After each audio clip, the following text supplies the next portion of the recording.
Sanibonani, onibingelelayo uKhathini. Namhlanje ngise-Cape Town kwi-Saturday ka-27 November 2021 phansi kwe-Table Mountain eCamps Bay Beach. Nkathi phela ngisho kahle eCamps Bay. Ngicela sikhulume ngokuthwasa. Ukuthi ukuthwasa kuyini? Ukuthwasa akuyona into ongafonelwa umuntu nixoxa naye akutshela ukuthi ngozani umini uzothwasa njengamanje. Futhi ukuthwasa akuyona into ongayihlalela phansi uyiplane, kodwa into eplanwa yidlozi lakho leyo. Uma ngithi eplanwa yidlozi lakho, ngisho ngoba ey'meni esibhekana nazo ey'nzima nokudingakala kwamasenti ukuthi fanele uhambe uyothwasa nanokuthi uzophuma ngapha. Yidlozi elihlela zonke lezo zinto. Uma idlozi uzolenzela into ekuyiyona eliyifunayo, liyazihlelela yonke into izenzakalele. Ngikhuluma ukuthi ungalala ungazi ukuthi uzovuka uyothwasa ngani. Kodwa idlozi mase lifuna ukuthi uyothwasa lizoyenza iplan. Uma ukuthi kufanele uyodla igobongo elithile lizoyenza iplan idlozi uhambe uyodla lelo gobongo. Kodwa uma ubona ukuthi aliyenzi iplan, usabathe uyafuna ukuyodla lelo gobongo idlozi aliyenzi iplan akenzeki. Zitshele nawe wamukela uyeke phansi. Akuyona into efunwa idlozi leyo. Idlozi into efunwa yiyona liyayenza indlela yokuthi yenzeke. Alikazi idlozi lithi yenza into kodwa futhi lihluleke ukuthi uzoyenza kanjani iphumelele. Konke kuhlanganiswa yilona idlozi, wena uba isithunywa wena. Okwakho ukuhamba uyodla leyo nto efuna uyidle ubuye uphothule leyo nto, kodwa amandla asuke eqhamuke edlozini. Iy'nhlelo soyiqhamuke edlozini. Ngiphinde ngingenelele la ekutheni umuntu ozokuthwasisa noma ozokudlisa igobongo, uzwa nisakhuluma naye. Akufunakali ukuthi uzulinde ukuthi uzotshelwa yidlozi ukuthi nangu, futhi ungafuni ukutshelwa uyena ukuthi hhayi mina ozokuthwasisa. Ngalesi khathi nikhuluma wena uma ukuthi wena mhlawumbe uzamile ndlela thize nixhumane naye, ngale ngathi nikhuluma uyezwa na ukuthi nangu umuntu ozomsiza. Ngoba ngisho iy'nsuku ezihlelayo naye ukuthi asibonane ngosuku oluthile. Lolo suku lolo kuyenzeka uma kungenzekanga ngoba yilona ngqo, kuye kube ngisho nganene okwalo. Asilinganise mhlawumbe ufuna ukuthi wena nibonane ngesabatha elilandelayo, mhlawumbe lelo sabatha elilandelayo mhla 15. Idlozi uma ukuthi lo muntu lona okhuluma nayo yena mpela lelifuna kulapha, alinqethi livele lenze kumhla ka-12. Uvele nje naye ezwe ngawo usumfone ukuthi hhayi-ke manje sengi-right ngesikwenze, ngoba idlozi into yalo lihambela phambili liyolungisa lona. Ungabona kushodoza kungenzeki ukuthi ufuna ukwenza into kuphele kwatoho kuvaleke kwamali, leyo nto ikhomba ukuthi lento ufuna ukuyenza kuyona yeke ungasayenza. Ungayiqhubezi ngenkani uze ungene komashonisa uboleka imali ukubonile ukuthi ayizenzakaleli lento, usuke usukhuzwa wena ukuthi le ndlela ofuna ukuhamba ngayo akuyona lesifunayo thina. Ubovele uyishiye phansi-ke leyo. Kubalulekile ukuthi wena ulalele amaphupho akho. Ukube ukuthi uthola umuntu ozokuchazela ukuthi uma kunje usuke kuthenze njani, uma kunje usuke kuthenze njani.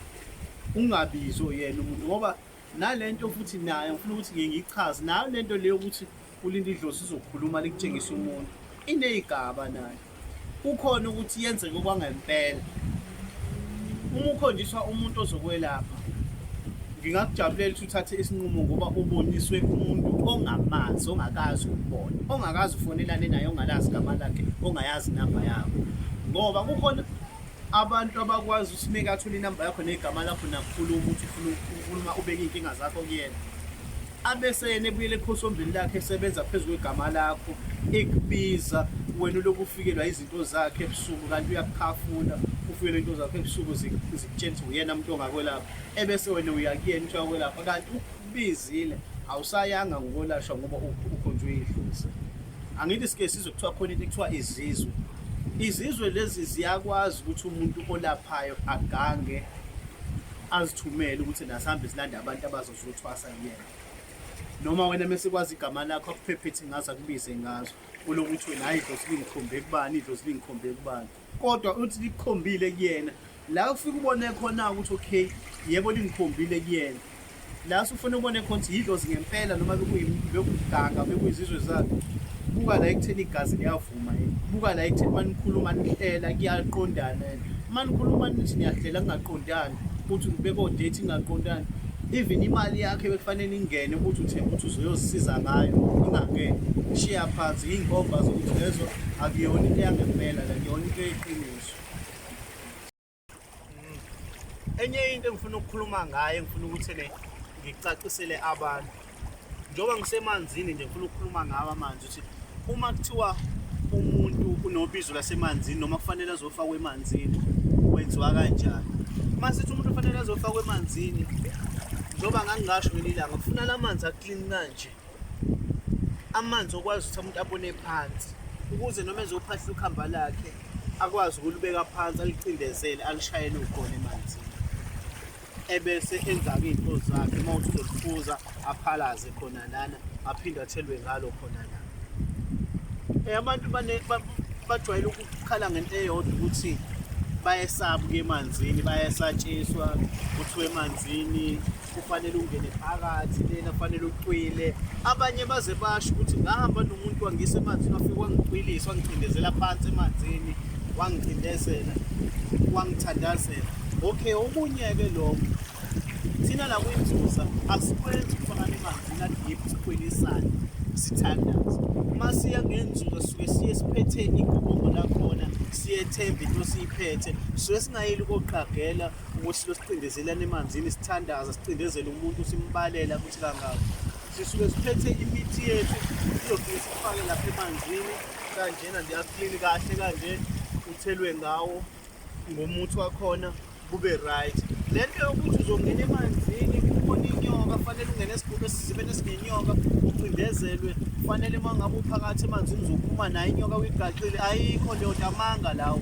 Abantu abaphume kuleyo nto, bayeke nje ukulalela umuntu osho kanjalo ebasabisayo. Lowo muntu osho kanjalo usuke esho kanjalo usuke engazi lutho ngenzuza, usuke engakazi aprakthize lutho lwenzuza, usuke nje ezwabetha abantu bese-spread amanga asabisa abantu. Omunye uthatha umnqeni ukusho usene ngiye lapha kodwa inzuza ngikwazi ngiye lapha, abese lokho ekhuluma into ezosabisa abantu. La kwinzuza asikho isigaba sokuthi kufanele ungene emanzini ungene la kukhona inyoka, asikho isigaba la kuthiwa kufanele ungene la kukhona inyoka uphume nayo noma fanele ikukhothe. Cha, amanga lawo. Suke thina sizofuna ukuhlanza wena la, suke ngezinto uzokungena enyokeni uzobhunywa inyoka noma uzokwenze njani, ufuna umnumzane lengakhona uzoze umbone namakhanda awu-7.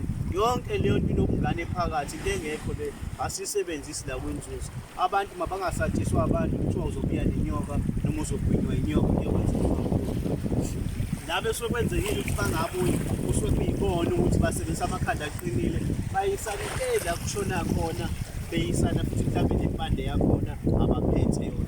Inzuza uma uze nokhamba lakhona uzokwenza lona iyejabula, sikephi isidingo sokuthi uzuminze, yingoba vele wena usungaphethe ukhamba lakhona futhi usungahambisi ngendlela yakhona, usuke uyoyichuluzela nje umnumzane lekhona, uye ukwenza into zakho zozenza uhambe kube right.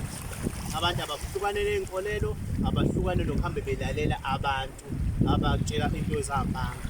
Into nje esikeri edlozini kahle kahle ayikho into esabisayo edlozini. Izoba khona kuwena emqondweni uma lokulalela abantu besabisa, into esikeri nje edlozini ayikho. Phela idlozi leli abantu bakithi abadala abangasekho basithandayo. Kukhona yini umuntu othanda ingane yakho ukuthi besengozini? Wena ungayithatha yini ingane yakho uyiphonse emlilweni ngoba ufuna ukuthi survive? Ayikho into kanjalo. Ezinye izinto zidinga nje ukuthi uzicabangisise nawe isakhulunywa umuntu ngaphambi kokuthi uyikhona. Sibonge.